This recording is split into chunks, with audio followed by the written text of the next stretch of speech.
Hey guys, welcome to a brand new video from our channel. If you've been trying your best to ignore the whole cryptocurrency thing that is very popular these days, it is probably time now that you start paying attention to it. At this point, your favorite musicians are more likely to know the crypto stuff much better than you do. In this video today, we bring to you how NFT can change the music industry. But before we do, please subscribe to our channel and hit the bell icon if you haven't already yet to never miss new videos from us. Now, without further ado, let's begin with the video. Since the invention of sound recordings first in 1877, the music industry has been tightly bound to technology. From the first disc to now streaming services like Spotify and Apple Music, from the advent of record altering to the rise of modern electric sound, various technological advancements have shaped how music is made, performed, distributed, and consumed. This year, NFTs took the world of music by storm. The new technology has grabbed the attention of dozens of singers and musicians, including young multi-hyphenated artists such as Grimes and legendary bands such as the Rolling Stones. By selling the tokenized versions of their tracks, digital art, or bundles of virtual and real-world merchandise, some of these performers have added millions of dollars to their revenues. NFTs and fan tokens have the power to reform the music industry completely. We are witnessing a profound, long-lasting change in how artists produce music and engage with their fans. The Grammy Awards announced this week that next year's show would be commemorated by a series of non-fungible tokens. A staple in the crypto world, NFTs can take the shape of just about anything. Original tweets, video game features, or even basketball cards. Although they are mostly a combination of digital art and digital receipt proof from the seller of a digital item, that the buyer is the only authentic owner or one of a limited number of authentic owners. NFTs allow creators of digital items to make those digital items scarce and hence much more valuable in the market.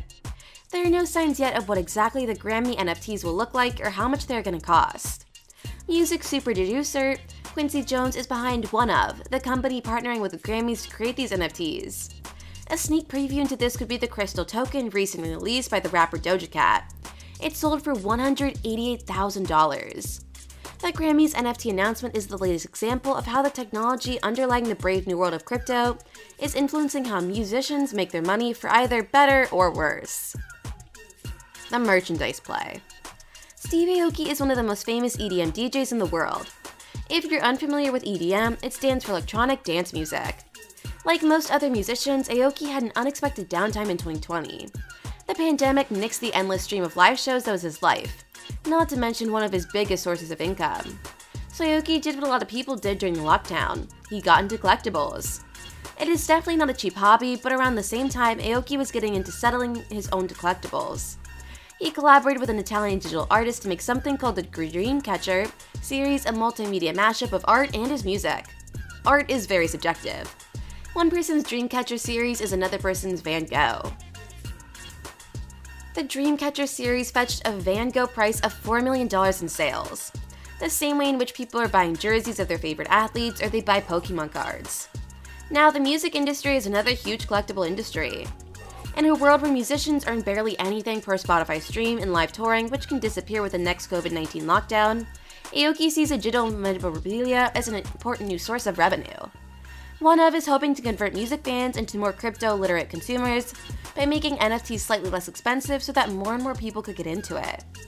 Think merchandise is a digital replacement for a concert t-shirt or poster as opposed to one-of-a-kind art only the ultra-wealthy can afford. It is an ambition to bring as many fans as possible into the blockchain, and to do so for the very first time, said Adam Fell, the co-founder of One Of. He added that they don't necessarily believe that it's all about trying to convert them into blockchain believers.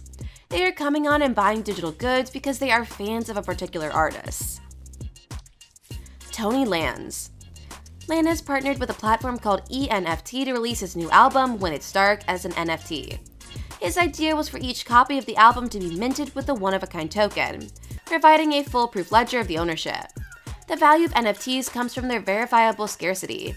Even if, as some detractors of the technology point out, someone is able to copy a digital file, the blockchain certifies its origin. Similarly, the idea was for his NFT album to appreciate in value once it became available to resell on the NFT marketplace. On the day of the launch of his album, Landis posted a video to Twitter saying that the album sold 1 million copies in under a minute, and that one of his NFTs had already been flipped for $50,000. Songwriting plays. Of any music genre, EDM probably has the most musicians turned into crypto evangelists. When you release an electronic record that you put on Spotify or iTunes, if not a worldwide hit, you don't even gain any real money out of it, said Alesso, a Swedish DJ, who has released his own NFT series. Crypto could save a lot of people's careers, helping them make money on their own art. Alesso pointed to what one of his contemporaries had done, Justin Blah, who goes by the stage 3 Law, gave away 50% of the streaming rights to his song Worst Case to 333 of his fans. Via NFTs, those fans will get a cut of the royalties whenever someone plays Worst Case on Spotify, Apple Music, or another streaming platform. Prominent venture capital firms have invested in Royal, a platform by Blah that hopes to be a marketplace for fans to buy music rights via NFTs. Steve Stewart is the CEO of Vest, an app that allows users to buy a fraction of shares of music rights, similar to owning a stock. He said the model of artists giving equity in their songs to the fans is mutually beneficial. When you see Justin Bieber say, "My new record's coming out," everybody streams it as much as they can. Imagine if he had incentivized his fans with some ownership. With an ability to share in these profits, he would be able to earn such a huge profit. Vets doesn't operate on blockchain technology, but the company is still experimenting with it.